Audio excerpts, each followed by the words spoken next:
Good evening, everyone. Welcome. We are glad you are here. Come on in and join us. We welcome those, of course, who are here in the room with us. We welcome those who will be watching online. We are videoing this event. It will be released later tonight on the First Melissa Church YouTube channel.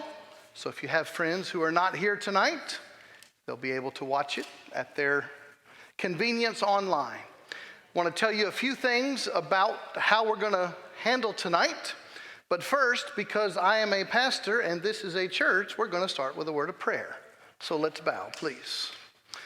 Our Father, we love you and we honor you and we thank you for this night. We thank you for our city. We pray blessings over our leaders, that they would be wise and courageous and honest, truthful, that they would make decisions that are best for the city in the present and in the future. We pray for these two candidates tonight that you would allow us as citizens to better understand their positions, their experience, and we pray that you will raise up leaders in this city who will lead us to do the right things for our neighbors and our friends. We love you. We bless you. In the name of Jesus, we pray. Amen. My name is Trey Graham. I want to welcome you. This is our honor to have you here. Of course, it is our night to host a mayoral candidate forum, but because we know that Resurrection Day is coming soon, of course, you are invited to our Easter Sunday services that are coming up in just a couple of weeks. April the 17th, we'll have 3 worship services, 9 o'clock, 10:15, and 11:30 in this room, and you're invited to be a part of that. We are hosting this mayoral candidate forum tonight, and let me set a few expectations for you. The word forum is important. This is not a debate. This is a forum, which means the candidates are here to talk to you, not talk to each other. So they're here to talk with you, to share with you their opinions, their plans, their goals for the city. Now here we are in the year 2022, and we are hosting this forum. And just for a bit of a history lesson, 13 years ago this week, we did a similar thing, but this was a blog online when 3 people were running for mayor. 13 years ago this week, we hosted a forum, but we did it all in writing. David Dorman, Mickey Jobson, and Reed Greer were running for mayor 13 years ago this week. And I think it is the appropriate thing to do to thank Reed Greer for his service, and a round of applause for our mayor who's stepping down.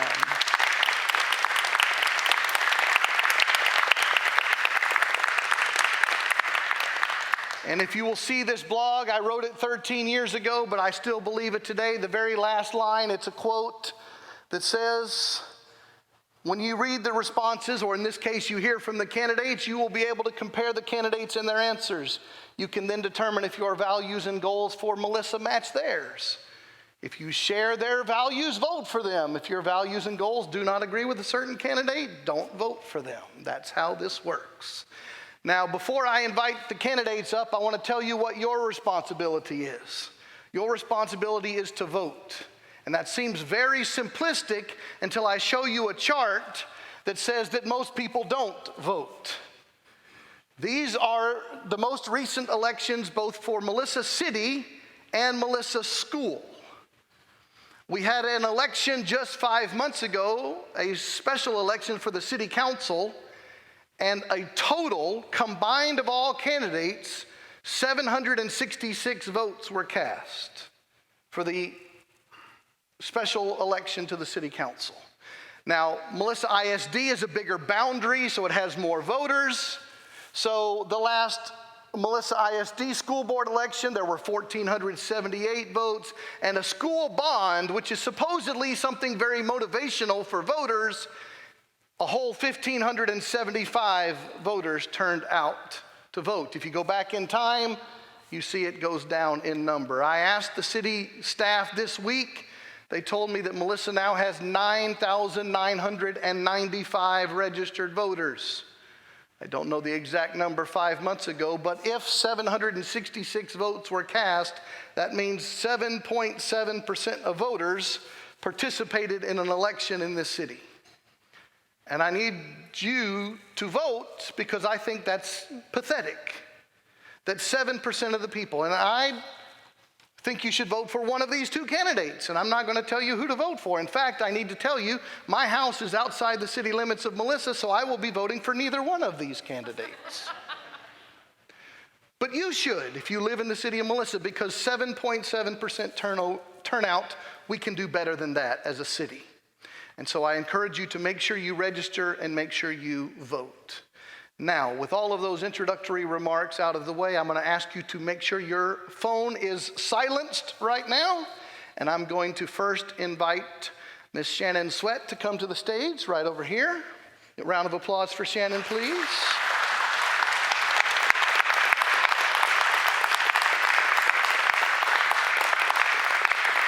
There's your microphone. Mr. Jay Northcutt, come to the stage, please.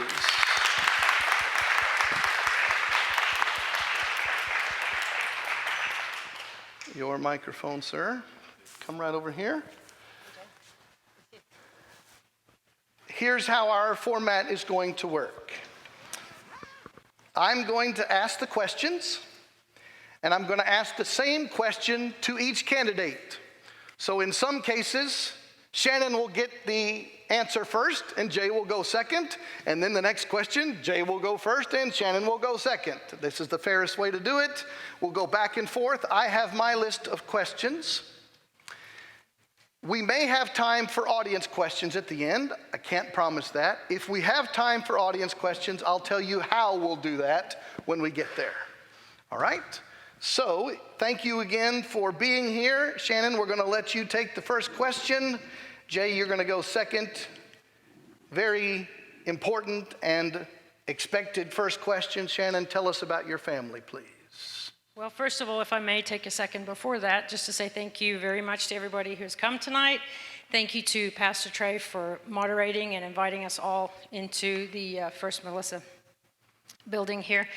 My family, I have 4 daughters, married to my husband Sam now for 25 years, and we also have a foster son that has been living with us for almost 2 years now.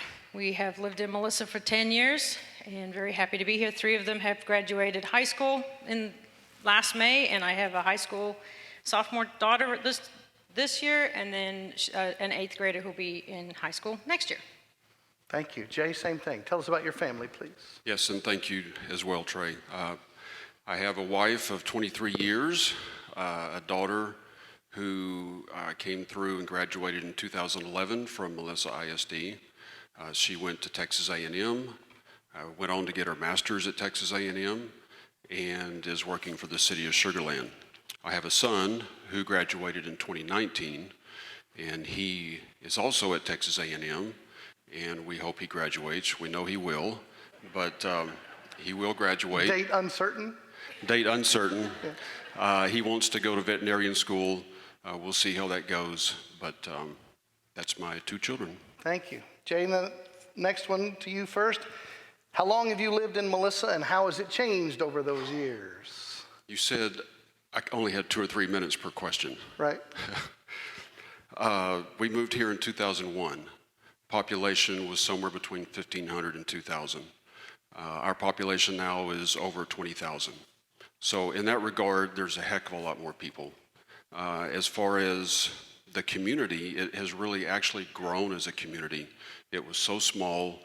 We did not have high schools or a high school, and it's just grown tighter and closer as a community as we've had these schools now open, and everybody's able to get together for football games, and it's just been a much better community to live in year by year as we go.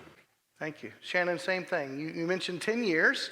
You've been here. Where did you move from, and how has the city changed? We moved from living in Plano. I actually grew up in Zimbabwe in Africa. I was born when it was still called Rhodesia, and I've lived in 3 countries in my life, and America is my 4th country. Been here for 30 years. Have lived now in Melissa. This is our 10th year in Melissa, and we first moved out here. It was actually before the racetrack even opened, so it was kind of cool to say, that was the the big first business, and that's what people were like, we're getting a racetrack, and now everybody just drives right past it or stops to fill up with gas. So I think probably one of my most memorable when we first moved here, as I said, we had 4 daughters at the time. My youngest was 4 years old. Sharon Weideman's daughter, Sarah, babysat for us one weekend after we just moved into our new home, and I took her home after babysitting, and I saw 5 coyotes driving from Liberty over to Country Ridge, and that just staggered me. I had, first of all, never seen a coyote, and second of all, 5 of them within a 10-minute drive, so I think we've grown a lot. We still have some coyotes roaming around, but that was just fascinating that we had really moved out to what you might call the country at the time. It was a nice small community. I loved the schools that were out here, loved the community, and just to watch us grow and continue to bond together as a community, and to watch us grow with the businesses coming and with the schools. Just really, in the last 8 years, we've gone from number 56 in the state down to number 15, or up to 15. That's how great our schools have been over the last 8 years. So I think that's a good marker to see that we've also gone from 4A school to 5A schools. So the growth has been exponential. It's been exciting, and there's a lot more to come. So I'm excited about it. Very good. Shannon, first, what's the best thing about living in Melissa? Best thing, I think wow. The best thing is having the kids being able to roam around, literally. You know, my kids will come home, many a weekend they've been out on the streets with their friends, even from one community to the next, just watching families playing ball at the parks and watching people go to the same churches together. And even though we may go to different churches, there's still a respect for each other that, oh, you go to First Melissa, or you go to City Church, or you go to the Methodist. It's just exciting to see that people still love each other. They're still there for each other in times of need. That has been a really great thing to see. So I can't really pick one thing. I'm sorry. There's great. many things that are great. It's the community. It's the pulling together. It's just seeing the family atmosphere, the small town atmosphere that's out here. Jay, the same to you. The best part of living here? Well, I guess the easy answer is Buc-ee's. But it's obviously that's not the best answer. It's not the right answer. It's obviously a very great thing to have Buc-ee's. But like I said in the previous question, the community has just really grown, not just in population. It's the people that are here.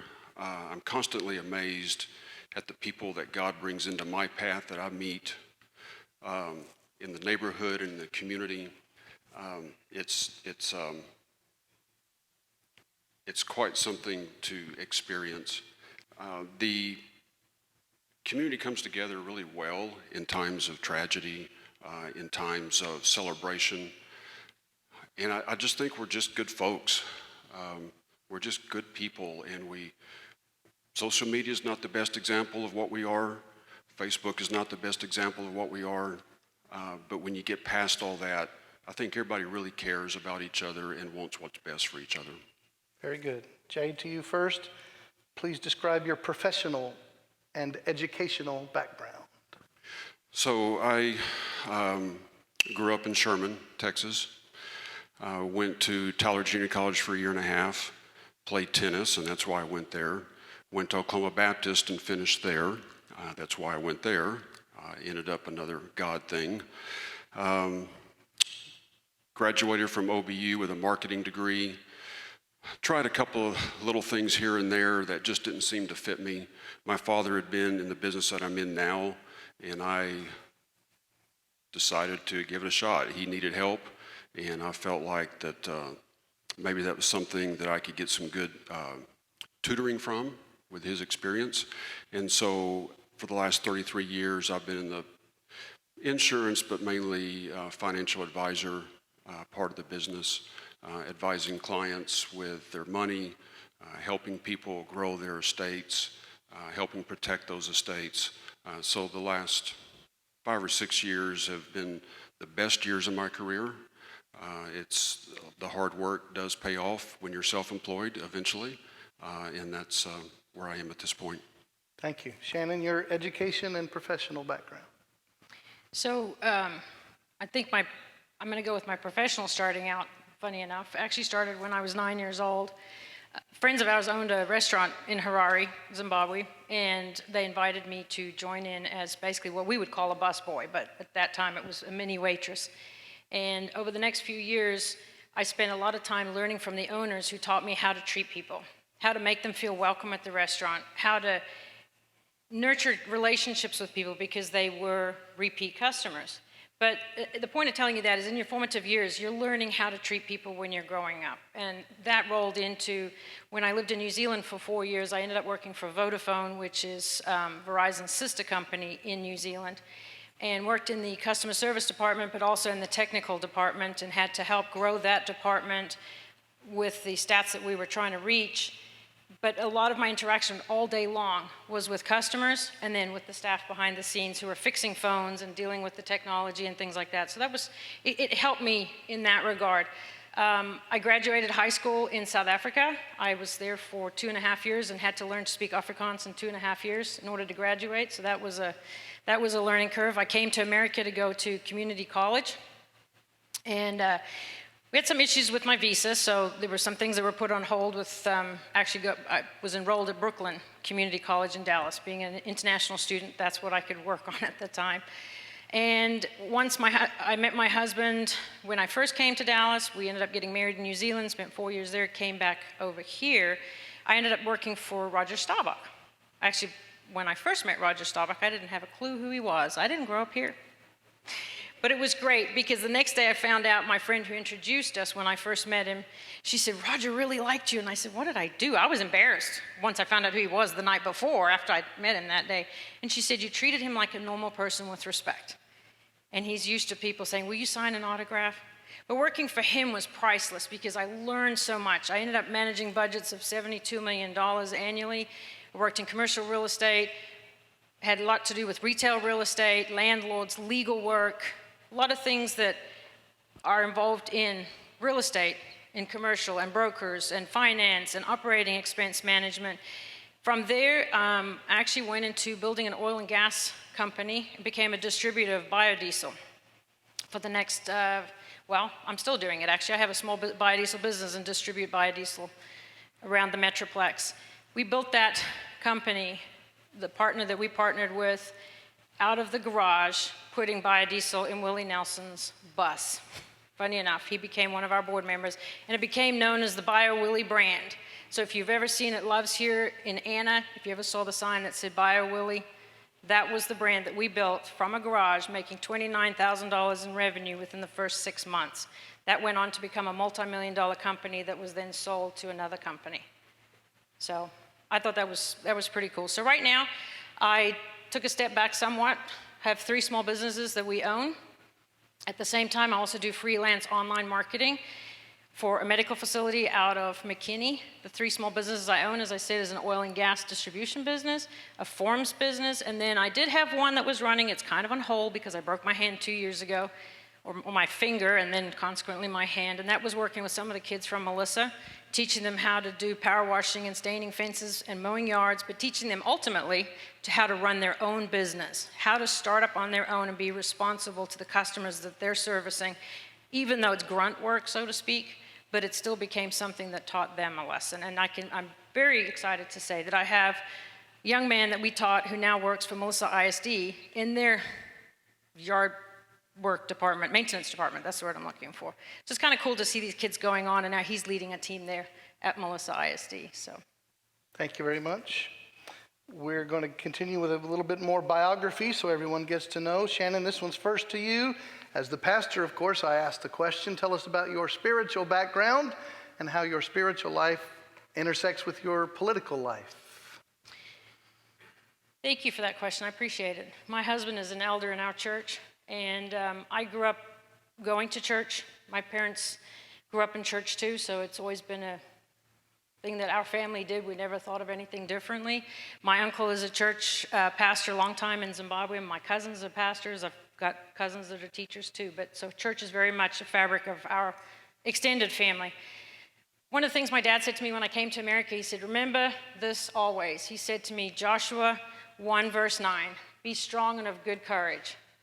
And that's always stayed with me because, you know, he sent me over here to America, and I was with a friend when I first came for my first 2 years. And that can be very unnerving when you're only 18 years old, to go to the other side of the world. And my parents didn't know the family I was staying with. We only knew each other through letters.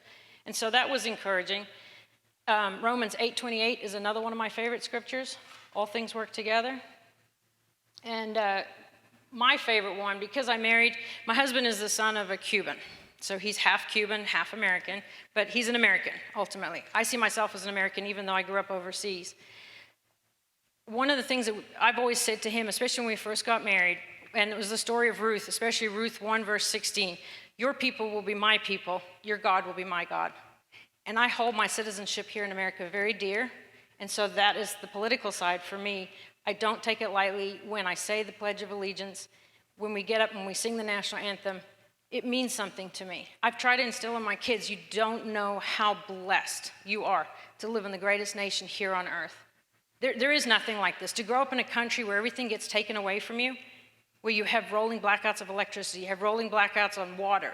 You have to time when you do your laundry, and if you're lucky, the machine finishes, if you have a machine. You flush your toilets with the leftover bathwater from the night before because there's such a severe drought. I hope, have learned somewhat what it's like to grow up and have an appreciation for the country that we live in. Thank you. So that kind of crosses my two together. Thank you, Jay. Same question to you. Can you repeat the question? Your spiritual background and how it guides your life. I was saved at 11, but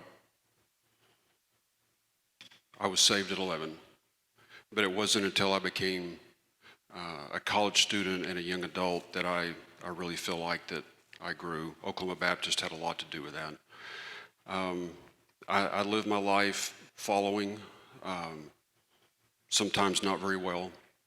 I try to listen to the Holy Spirit. I do listen to the Holy Spirit. There are times where I'm more stubborn and I don't. But it leads me into the professional life. My mission statement for my profession is the same as what it is for what I do in public service, and that is that I get my guidance from somebody that's not me, and that is my Lord. I preach. I think you can call it preaching. About integrity and about honesty, and those are not words to me. I am held accountable first and foremost to my Lord and Savior. I'm held accountable to my family, and I hold myself accountable to the city of Melissa when I do what I do. It is the driving force. I do things for the community. I don't do it for my wife or my children when it comes to the city of Melissa. I don't do it for my neighbors, as great as my neighbors are. I do it for the city as a whole. And I just believe that we're called to be open and welcome to everyone in this community. I don't care if you have the same faith that I have. I believe that we are all to live together and share in this life together in Melissa, and so everything that I do is driven by that direction. I have had times in my life where I can say I'm ashamed of decisions and actions that I took as a young man. I wish I'd done things differently. I wish I'd listened to the Lord better, but I've learned a lot. I'm 59 years old, and hopefully you get here and you learn quite a bit, and I feel like I've learned quite a bit that helps supply what I've learned to this position. Very good, thank you. Jay, you're first on this question. What are the two biggest strengths of Melissa as a community right now? Oh, that's easy. Thank you. Jay first, please. Sorry. The biggest strengths, again, the people that are in this community are the strengths. What we do for each other and how we celebrate together, again, is incredibly, it's incredible to see. We, as far as this other things in the city of Melissa, we've got good, caring, smart people. I think we know how to focus on the right things, on the family values and for supporting and helping each other. But if we're getting into the meat of Melissa, I mean, I think the big elephant in the room is we got great schools. The ISD, as I had mentioned earlier, is instrumental in bringing a community together. They've been wonderful. They've grown as the city government has grown. They have grown, and they keep getting better and better at what they do. I love what they do. I'll never be able to thank them enough, and every teacher that's helped our kids get through school is just incredible.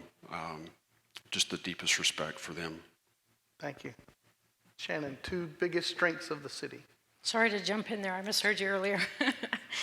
I think and I love the question. Thank you for that. I think the two biggest strengths are, and one is almost like a two-prong answer, times of tragedy and times of celebration. I think the city of Melissa knows how to come together, especially in times of need. You know, we just had a house burn down back in January.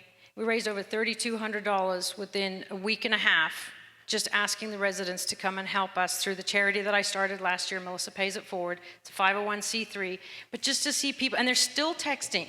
As of, I think it was last week, Wendy got a message saying, hey, I have a gift card. I want you to get it to the Longbine family. You know, here we are almost 2 months past or 6 weeks past, and people are still saying, how can I help? How are they doing? So it's long-term care that I love seeing from families, and I love the way people come together to celebrate, and you'll see babies being born and families doing meal trains for each other, and they don't have to belong to the same church to do this. They belong to the same community, and I absolutely love that. And then as well, I love the ISD and the independent school district that we have. Our school district, led by Mr. Murphy, he says it over and over and over again, but I hear it all the time from admin, I hear it from staff, and it's pounded on the pavement every day. We do things for the kids. Do they do everything perfectly? They'll tell you they're the first people not. That's not the way it is, but they do their best, and they always put things for the kids first. They don't let TEA tell them, this is how it's going to be, regardless of whose your kids are. It's about the kids, and that's what they put first and foremost, and I absolutely love that. Thank you very much. The next question is the opposite. Shannon will be first. The two biggest weaknesses you see in our city right now? Two biggest weaknesses. I think some of the time we are definitely lacking in communication. We are lacking in communication from City Hall. We are lacking in communication from residents coming to City Hall, in the sense that I would love to do town halls, at least 2 a year.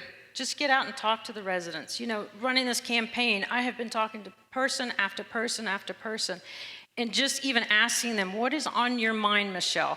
What are you thinking, Sean? What do you want to see changed? What's your heart in? What are you noticing? As the young family sitting at the back there, what matters to you? Those two children sitting on the back row were born here in Melissa. Well, they may have been in the hospital in McKinney, but those are Melissa kids from the get-go. That matters. And I think we need to be listening a lot more to residents, and we need to be communicating a whole lot more. Running on communication is one of my things. I'd love to see a weekly video from the mayor. I'd love to see our website get a complete overhaul so it's interactive, and have an app like they do in Plano that says, you know, you can send in pictures if there's road damage or there's potholes, and it feeds right into the public works jobs. So they don't have to go looking for work or have people complaining and taking to We Are Melissa. Please, let's stop doing this on the We Are Melissa and hurting each other, because it's easier to do it behind a screen. Let's just come together and see how we can build each other up and not tear each other down. There's a lot of things that we could change. That's what we're here to talk about tonight. I'm not going to do it all at once. Great. Jay, same thing. Two biggest weaknesses. So I mentioned a little bit earlier, again, mentioning earlier, that there are times where we do not speak that well to each other, and it's mainly on social media. I don't like that for our community. I get upset when I hear that. It doesn't happen often, but when you are in a leadership position, you care about every individual that's here. And if you have children and you get upset at your children when they argue with each other, not calling anybody here children, but there's this disappointment and this frustration that it happens. I don't know how you get around that issue, but it's one thing that I'd like to see us improve in that regard. As far as any other weakness, at times we're at the mercy of our where we are in our growth cycle, in our population. We're at the mercy of TxDOT when they're building highways through town, and it gets frustrating, and so the traffic is a real issue. And so in that regard, I would say we need to do more, as we have been doing, in trying to plan our roads, our thoroughfares that we have control over, and help alleviate some of that traffic. But leaving in the mornings and coming home in the evenings can be a little frustrating for some of us. And I think we can, it's not that we're doing a bad job. I think we just have to continue doing a good job of staying ahead of those things. Thank you very much. Continuing with questions, Jay, you're first this time. Maybe the most important question you'll answer tonight: why are you running for mayor? Well, I believe that public service is a calling, and for me, it's called by God in whatever I do. But public service is something that if you don't have that calling, then you're going to get frustrated, you're going to get disappointed, you're going to get hurt, and you may make decisions that were made emotionally and not logically for your community. I feel like that I have gained the experience. I feel like I have the skills to do what needs to be done in this job. And I firmly believe that if you have those skills and those abilities, that you should step up and do it. Don't leave it to somebody else to do. You get up there and you go do it, and you make the impact on your community. Shannon, same thing. Why are you running for mayor? That is a huge question, but has a great answer for even Jay. Community service is definitely a calling by God. I think he's given both of us gifts. I think we've both stepped up, serving on city council. I'm running because I have a record of running in this town in a service way. I've spent the last 8 years with my sleeves rolled up. Go look at my history. Your history determines who you are. Your history determines where your future is going to be. They say history repeats itself. And serving the people of Melissa is one of the most passionate things that I have done and will continue to do. But running for mayor also means that you have to have a skill set. You have to be able to relate to the people. You have to have a corporate background. My corporate background, as I've already touched on, goes from a customer service industry into a real estate industry, into an oil and gas industry. And we have a terminal now in town. We have commercial real estate happening all around us. Also goes into marketing. We have to be able to market our city in a way that we say, hey, we really need these big businesses because they bring us a certain tax base that helps us with our property taxes and also allows us to look at possibly, and I would love to look at making this happen, freezing property taxes for 65 and over. As our property rates go up, your property taxes are following right behind that. And even though the city is one of 4 entities of your property taxes, if that's something that we can look at with our sales tax revenue going up 50%, 49%, and 17% in January of the same time last year, I gave you the last 3 months figures, that's something we need to do. And I think the diversity of my corporate background helps me in being mayor. I think the history that you can look on and go on my website, I started it my Facebook site, I should say, when I first started running for council. But I even added pictures to that to show things that we've done as a community together. We raised supplies for Hurricane Harvey victims. My husband, myself, and one of my daughters drove it down. We had Mayor Reed Greer come and donate supplies, as well as former Councilman Stacey Jackson. And just to have people from all walks of life come and contribute diapers and soap and toothpaste and every basic need that we had, to drive down there and spend time with people who had lost everything. I met a lady who couldn't walk. They literally carried her into the center on a stretcher. That is Melissa. That is why I'm running, because I want to continue to serve this community, but even in a larger capacity, to bring us together. And I have an ISD relationship, that's the Independent School District, with the administration that is incredibly strong. And I have nothing but good things to say about them. Again, if they do things wrong, that's for them to solve. That's conversations we can have too. But I started, like I said, the 501c3 last year. I didn't start a charity in Melissa because I'm not interested in Melissa. I started it because that's where my heart's at. And so for me, this is also a matter of the heart. It's a matter of a calling. And I feel like God has given me gifts and said, hey, I've given you this corporate background. I've given you the service industry background. Go and use it. You attend Rotary. You've raised money for Melissa Education Foundation. You've raised money for the last 3 years for North Texas Feed the Need. You've worked with Collin County Children's Advocacy Center. Stop just doing it and start using it to help other people in other ways.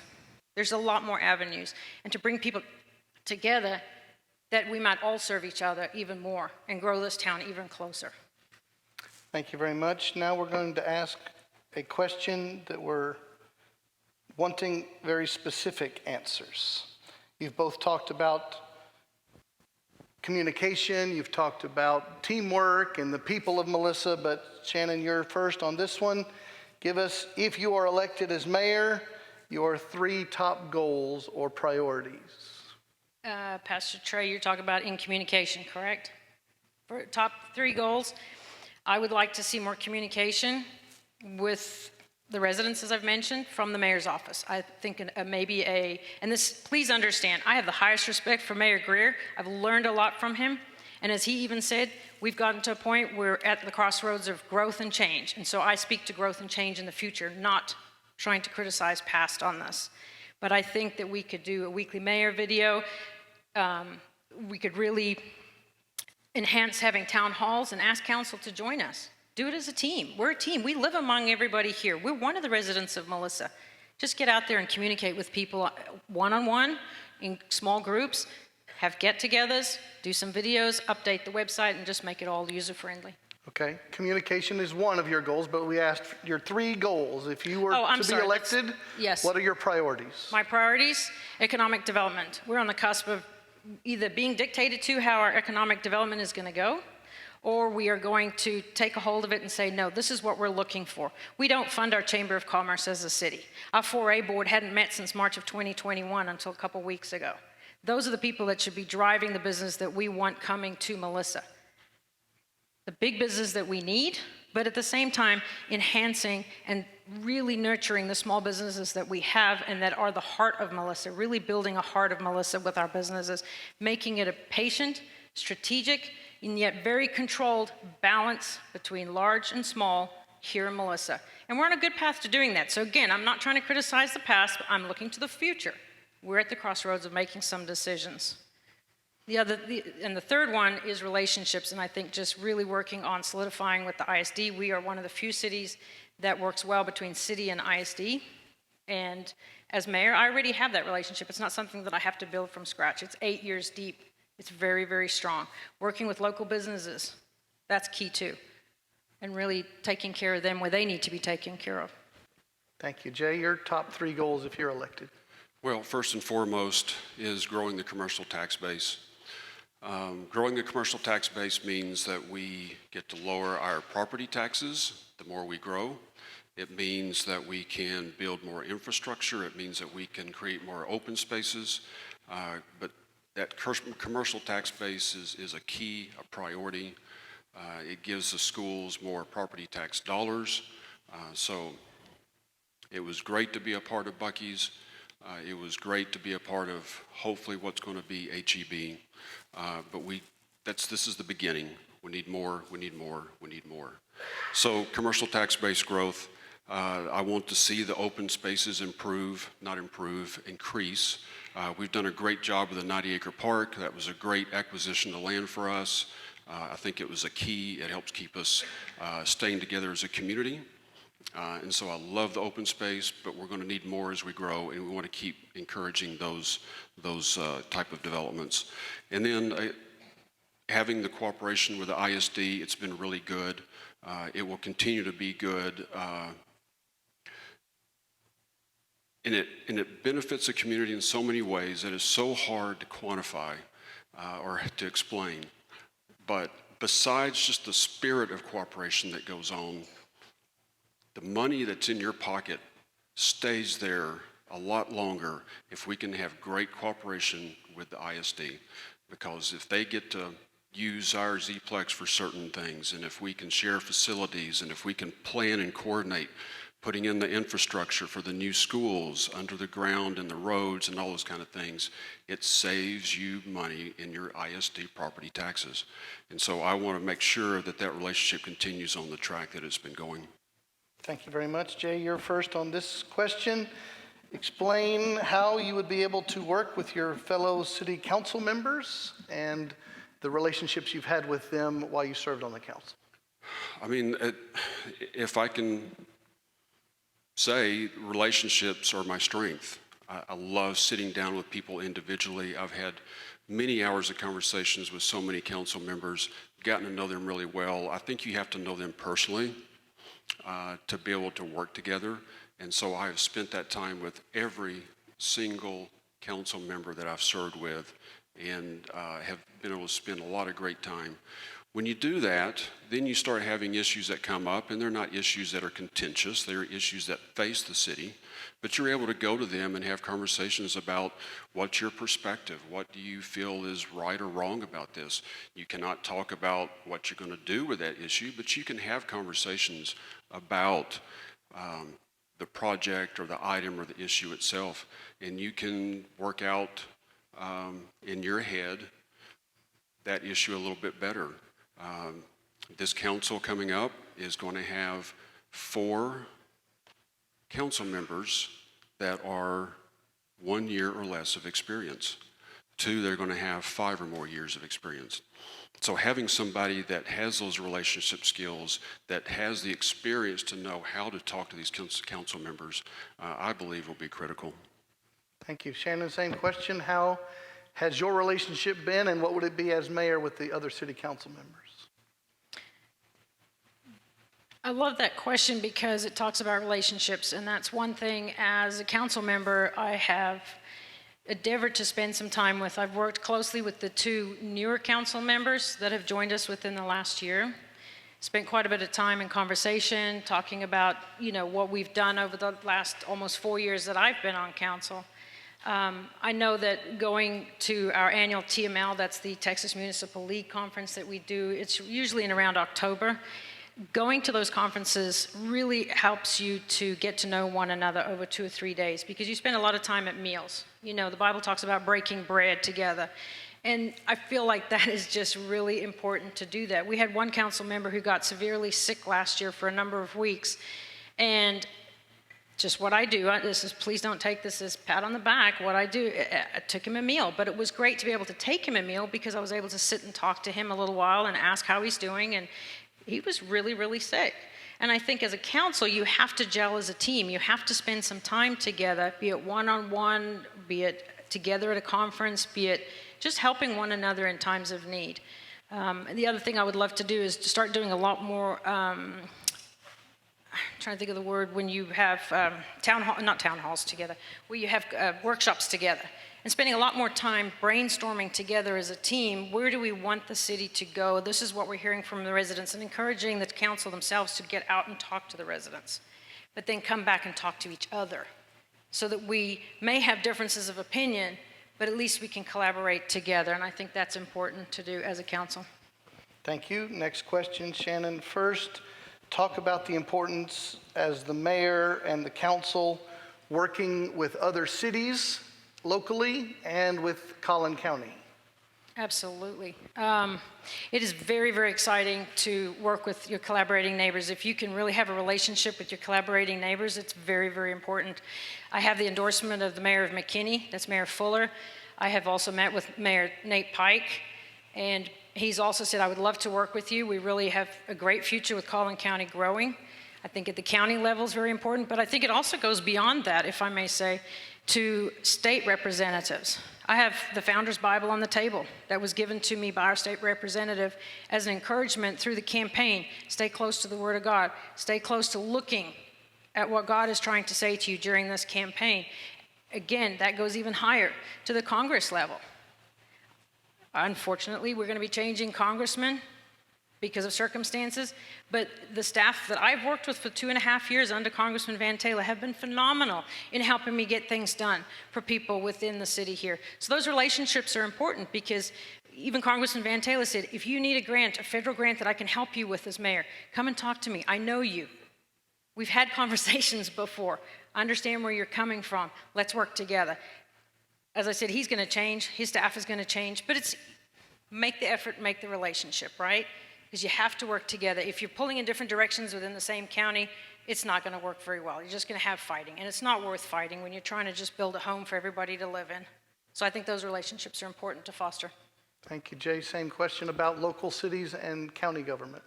Can you kind of, Yeah, tell us about your relationships that you have with these folks in other offices in other cities and why that's beneficial for Melissa. well, I think there are times where the county has to coordinate with the city. I will state very clearly that the city does have a good relationship with the county. The city manager communicates very well with Collin County leadership. That helps. That means they don't have to rely on council or mayor to also have that relationship. But I do think it's important. Again, I go back to I am very relational. I can't tell you how many cups of coffee I've had in my lifetime, and especially in the last 6 years since I've been on council. I have lots of coffees, lots of lunches. I get together with these people. We talk about our personal lives. We talk about things that they need in the county and what we need in the city, or what neighboring cities are doing. I've sat down with these people. That will be something that will be increased, obviously. I've always been a firm believer that the mayor is the quarterback and the leader of the team, and he takes the lead in these relationships. And so I will be taking a greater role if I'm elected to that position. But when it comes to those individuals, those relationships are important, but I've always been very focused on the relationships here in the community. I have the endorsements of 8 former city council members. I have the endorsements of 16 board members of 4A, 4B, and planning and zoning. 12 of those are current members, 4 of those are former. And so I don't want to get too caught up in being outside the community.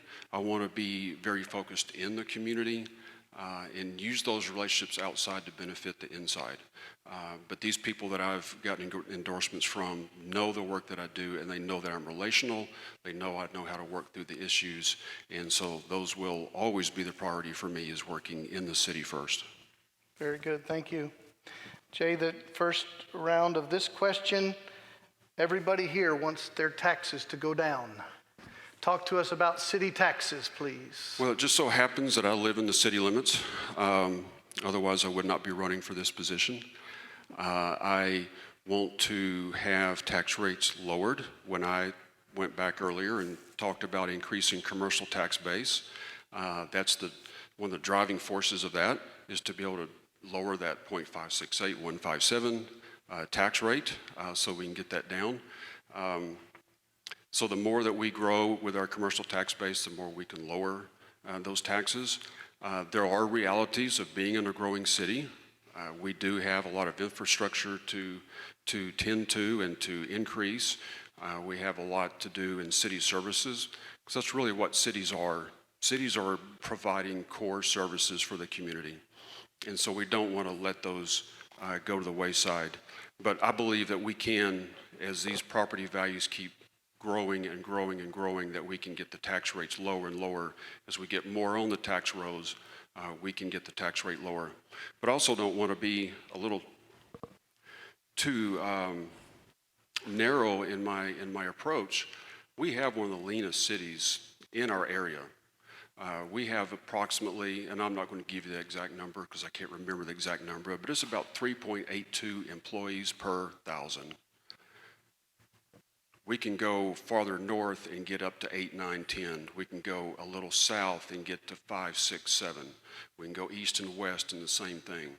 So we try to be as lean as we can. So just know that even though that tax rate not be as desirable as what you want, and even though we want to get it lower, we do really well in being efficient with your dollars.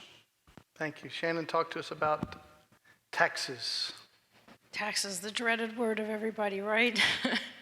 Taxes are a very real thing for us right now. And if you look at your tax bill, you'll notice it's actually divided into 4 entities. It's city, Collin College, county, and then the school district as well, and Melissa Independent School District. We did lower our taxes slightly last year, but then we increased it by the same amount for the water services, which is your sewer and your trash pickup. So we really netted out. We are one of the leanest cities when it comes to services, not services, but staff within Collin County. That's true. But, you know, as I mentioned to you, since Bucky's arrived, particularly, our taxes have gone down. In November of 2021, they went down 50%. They went up 50%, sorry, not down. In December of 2021, they went up 49% over the same time last year. In January, they went up 17% over the same time last year. That's not just from Bucky's, that's from all the business that's coming into Melissa. What are we doing with the extra money?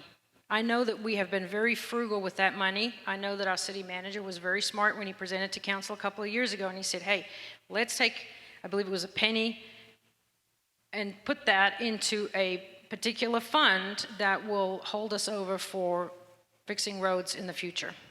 So that 10, 15 years down the road, we're not like Frisco, who's scrambling to fix back roads. So we have the money, and we don't have to rely on our kids now who have just come out of college with new jobs and want to live in Melissa and asking them to fix the roads that we've been driving on for 20 years. But at the same time, what are we doing with the money, and can we look at putting that more into bringing property taxes down? I know even with the independent school district, and we're not here about the school district tonight, it's just conversation with the school district, they still have the right to add 3 more pennies to your tax bill here in Melissa till they reach the cap. That equates to $1 million. As Mr. Murphy said to me, we're not going to do that. That's not what we're about. And that's not what we're about on the city council either.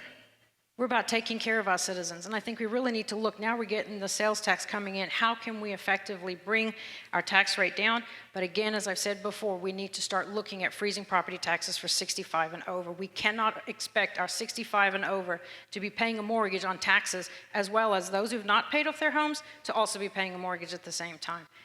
Something's got to change there, and I would love to do that in the future. Thank you very much. We have a few more questions on our list. Shannon, you're first on this question. Pros and cons of multifamily housing. Ooh, the hyphenated word. The pros are that we have to house people of all walks of life. That is a fact of life. When we first moved to Melissa in 2012, the current mayor pro tem at the time, Sharon Weideman, said to me, do you realize that there are 6 homes here in Melissa that still have dirt floors? I'd never even heard of America having dirt floors, let alone the fact that I just moved to this town that had 6 homes with dirt floors in it. So multifamily is something that has to be considered. I think it really, really needs to be closely watched in the sense of where are we putting the ones that come to us. At what point do we need to say, we're getting to the point of, does it fit with our comprehensive plan? Does it fit with where it's going to be landing and where we're going to be having them build? Those need to be scrutinized. As well, there are neighborhoods that it wouldn't fit putting next to. It's a fact of life, you know? So that is something that we have to, it's a very delicate balance between housing people that need to be housed and saying, we have that housing, but it doesn't fit in this area, it doesn't fit in this area, where you're asking us to change the zoning to multifamily. Jay, same thing, pros and cons of multifamily housing. Okay, so I'm going to make a statement. I am not pro-multifamily. I'm going to make another statement. I am not anti-multifamily. I am, when it comes to multifamily, like every other project that comes into town, I am pro-good project, I am anti-bad project. Multifamily has its place. It has to be proper, correct, and appropriate for where it comes into the community. But the bottom line is, it's got to, if it's good, we approve it. I want to approve it. If it's bad, I don't want to. Okay, thank you, Jay. You're the first of this question. The big news of the last few days is a potential HEB coming to our city. How did that happen? Is it a big deal? Is it a good deal? Tell us about that deal. Oh, dude. Is it a big deal? I don't think there's been a council person that has been on this council that has not lived in frustration when it comes to grocery stores. You talk about something hanging over your head, it's being hanging over your head. I thought Kroger was the answer. I don't know, maybe not. And so when HEB came around last year, it was somewhat of a pipe dream. It was kind of hard to imagine that this was really happening. It was difficult, it was complicated. I can't go into all the details. I can just tell you when you have different parcels of land with different property owners and one buyer that, as much as we'd like it to just yell HEB, that everybody's going to fall over and sell their property at whatever they want to sell it for, it just doesn't happen. There are many, many facets to get through to make that happen. And so that was on their side. On our side, there was lots of discussion about what do they need, how do we facilitate what we can give them. And I will say that there are creative ways to make things more attractive for a really good, solid business to come in. We don't use those very often, but when you have an organization like HEB that brings sales tax dollars from outside the community into the community, then you go and you get your side of it taken care of. And that's what Mayor Greer and Jason Little had many conversations with myself. They were the point people. They took care of those things. I was more of the sounding board on what would the council accept, what would they not accept. But it was not looking good for a while. But we're thrilled, absolutely thrilled that they appear to be coming to this community. And before I let Shannon address it, I'll ask you, since you mentioned it, coming to the community, what date would that be? Arriving? I think if you research HEB, you know that they are very careful before they come into the community. They don't want to just build a store and do a template. In fact, this was mentioned in the council meeting, that they just don't want to build a template and then it not fit right for that community. You know, some stores have big sushi bars, some stores are going to have big barbecue bars, and so they really take their time. The story on the street is that takes about 3 years for them to do that. That does not mean that a store will be done in 3 years, but we're looking at probably a 3 to 4 year timetable. I hesitate to be specific because we know how the supply chain issues are. We know how sometimes red tape can get in the way of certain things. And so it would be ill-advised of me to give a specific date, except to say that we believe that they're committed to coming here. Thank you very much. Shannon, please address the topic. It's big news for the city, HEB. Your thoughts on that topic, please.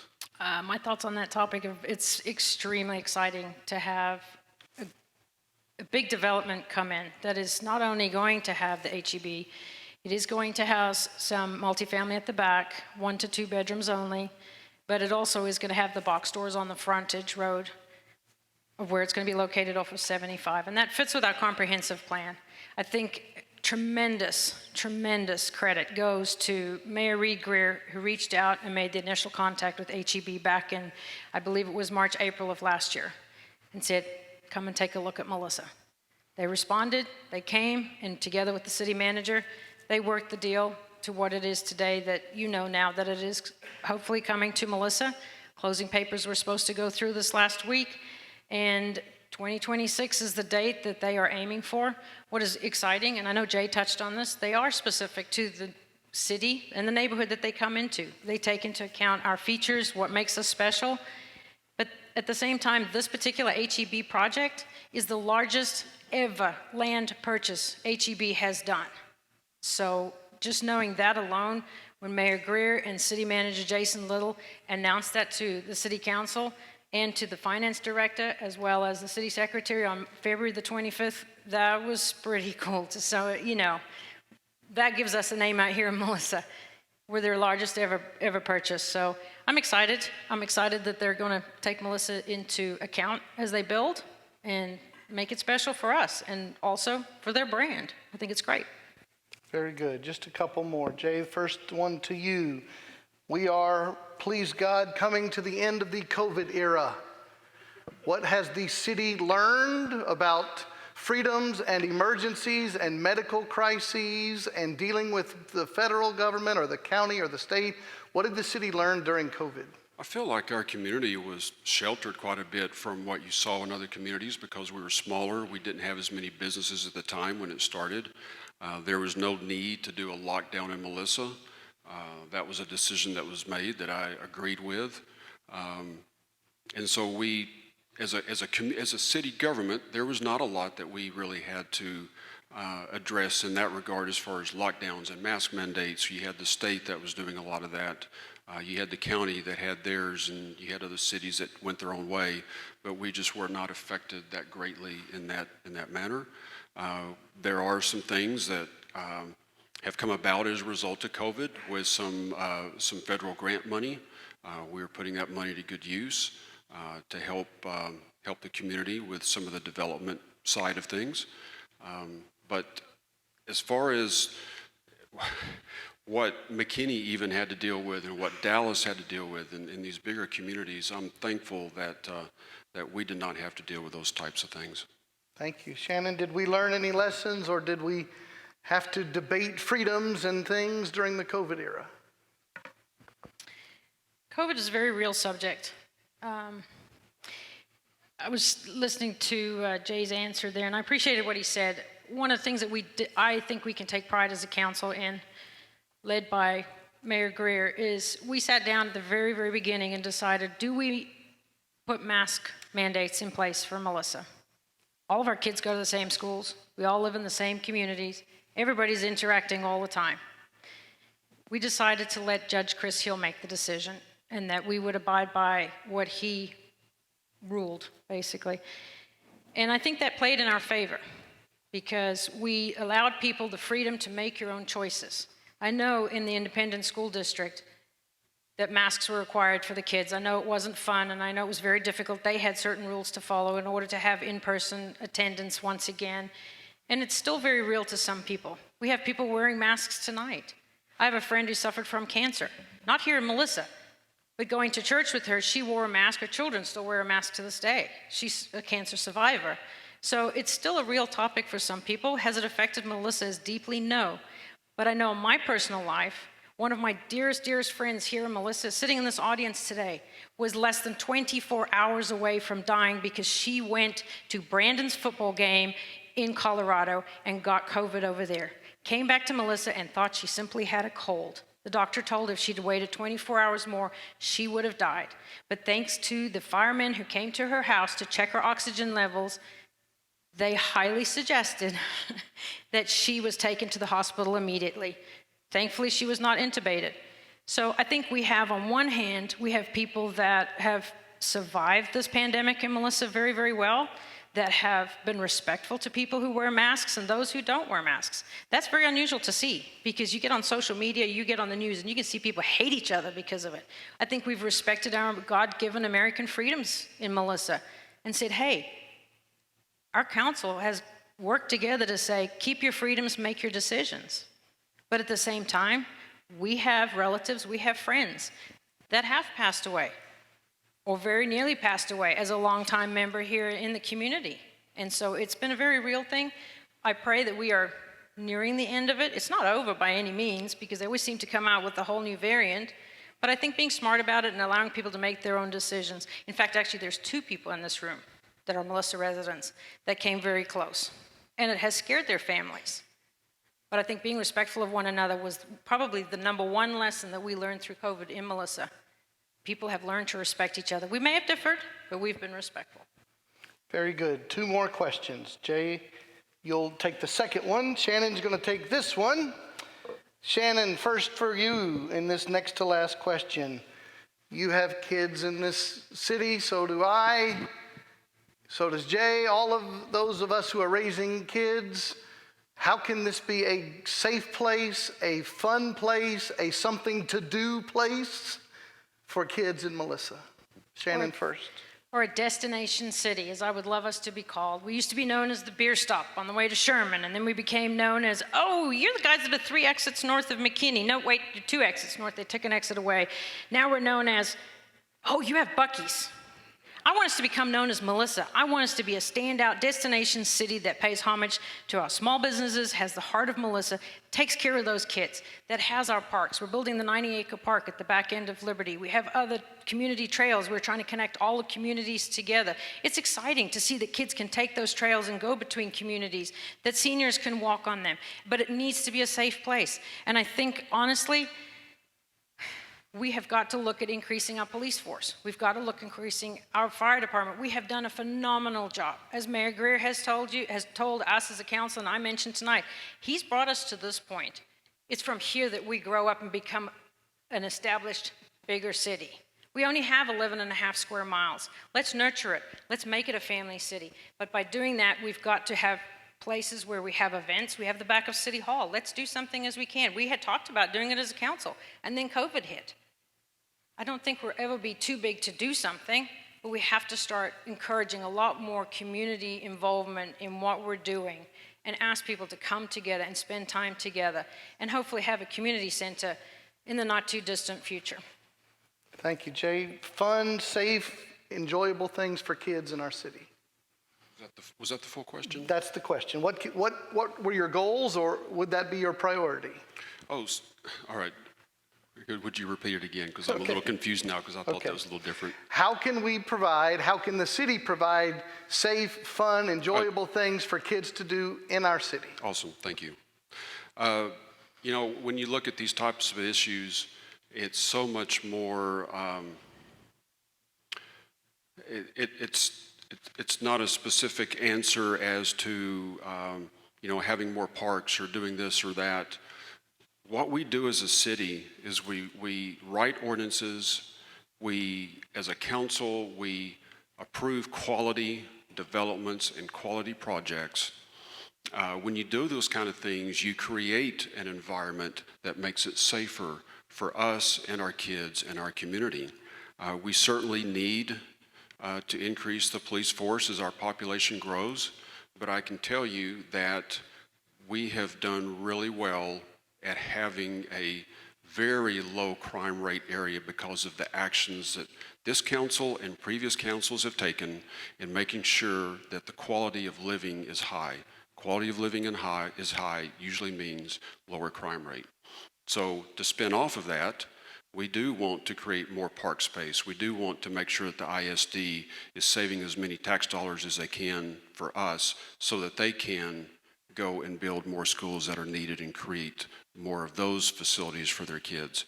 But overall, we've got to look up here when we're writing these ordinances and when we're doing these project approvals or denials. That's what's going to bring the quality of life high for our community.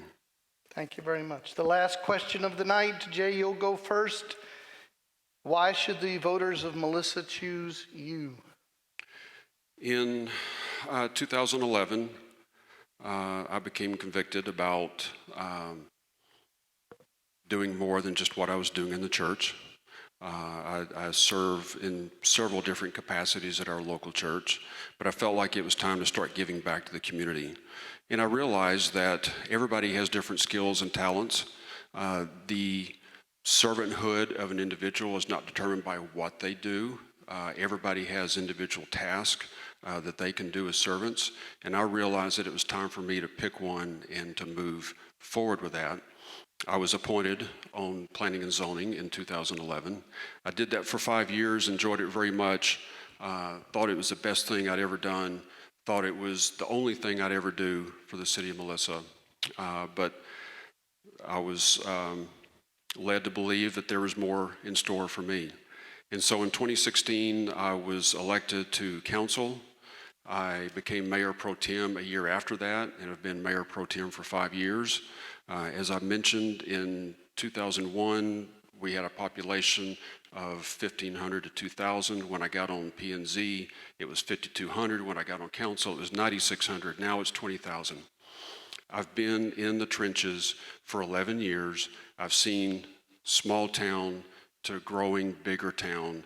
I know what good projects are. I know what bad projects are. I've seen where we've been. I've never been a naysayer when it comes to that growth because I knew it was going to happen. And so I've paid attention closely and intently, and I know what this town needs to continue forward. Thank you very much. Shannon, why should the voters choose you as mayor? I would be absolutely honored if you would choose me as your next mayor. And the reason is my platform is running on communication and transparency. We have to have a welcome emergency packet, for example. We need town halls. We need to overhaul our city website and make it user-friendly, as I've already mentioned. Weekly communication, town halls, communication a lot more from city council to residents back and forth. I've touched on that. Our economic development needs some serious focus going forward. Again, big business we need, small business that we really need to treasure and nurture and take care of. It's a fine balance to make us a destination city with the heart of Melissa. Our families are the core of our structure. We've gone from a 4A school to a 5A school. People are moving here because family matters. Grandparents are moving here because their grandchildren matter. Freedom matters. Just talking about COVID, we can see freedom matters. Relationships. I've already talked to you about my relationship with the independent school district. From day one, that relationship's already 8 years having been in the making. As well, we need good influence, good leaders that influence positively, seeking solutions and debating ideas with council, with residents, and talking to one another. We need to be financially responsible. We need to be acknowledging the fact that our water bills are real bills. What can we do on the water side of things? There are discussions on that, but what are we doing about it? What can we do in the future? Let's acknowledge the fact that we all pay a bill that's too high. I understand that, but then let's talk to residents. Let's talk to the North Texas Water District about what can we do. We are a growing city. Our population isn't small anymore. Yes, it's small compared to McKinney. We're not small anymore. We're not the 5,000 mark. Our fire department and police department need to grow. 65 and over, let's freeze the property taxes. But you know, I don't know if you know this, there are 35 different countries represented in Melissa. I have lived in 4 in my life. I speak 2 languages. I speak, as my kids would say, it's really pathetic Spanish, but I can get us around town when we have to. They do like to make fun of me on that. But my point is being able to talk to people from 35 different countries and 29 languages here in Melissa. You have to have somebody that can say, from many nations, one Melissa. We can get along together. Let's build together. We welcome each other's children, and let's grow together as Melissa. And that's what I would love to do. And not only that, I've even looked into a second term. What would I like to do in the second term? Take it to the very next level. And that is enhancing community engagement. How do you do that? Through a community center, through building and nurturing, as I've said. Even more so, we're doing a downtown overlay, building out that area. But also we need to be looking at businesses that are going to bring jobs to Melissa residents so that we don't have to be putting up multifamily development to house staff that comes from outside Melissa. We need to be hiring people from within Melissa as well, both on the corporate sector and on the small business sector. We also need where people want to come together to live in Melissa, but not because we just have great schools, and we have phenomenal schools. As I said, we went from 56 in Texas to 15 within the last 8 years. I want people to move to Melissa because they say, I know where Melissa is, and I know what Melissa's all about. That's what we really need to focus. We need to be marketing ourselves out there, just as Mayor Greer did with HEB, going and saying to people, we want you to come to Melissa, instead of saying, okay, well, we'll look at an ordinance, we'll look at rezoning you and see if you fit in this area. It needs to be bigger than that. It needs to be proactive. It needs to be sending people to conventions and bringing business in, bringing in the families that are coming in and saying, welcome. We are a diverse population. We are a diverse community. We have corporate, we have the heart of Melissa, we have 121 with the fast food and all of that. And I just think, you know, really having a stand out between McKinney and Anna so that we're proud to say, I'm from Melissa, and people know where that is. Thank you very much. I'll give a few concluding remarks in a moment, but please a round of applause for our candidates.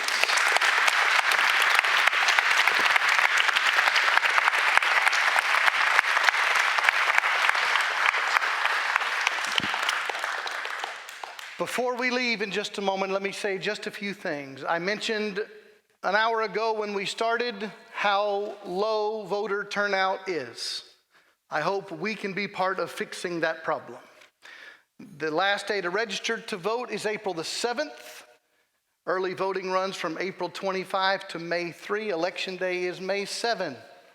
So please, if you are a resident of Melissa, you need to vote. Now, when we conclude in just a moment, each candidate has a table in the foyer. They're going to stand by their table, and you can ask some personal questions and pick up a business card or a brochure if you'd like. If you have questions, ask them. I have met with each of them personally, and I ask them questions they ask of me.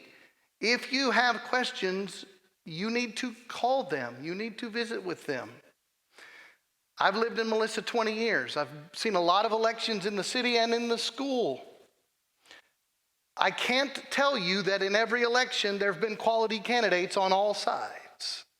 I can tell you right now in the city of Melissa, you have 2 quality candidates who are running to lead this city. That is good news for the city, that you have high quality people who are putting themselves out there for the annual salary of $0 to lead your city. Well done to both of you. Thank you for being here. Good night. One more round of applause for our friends.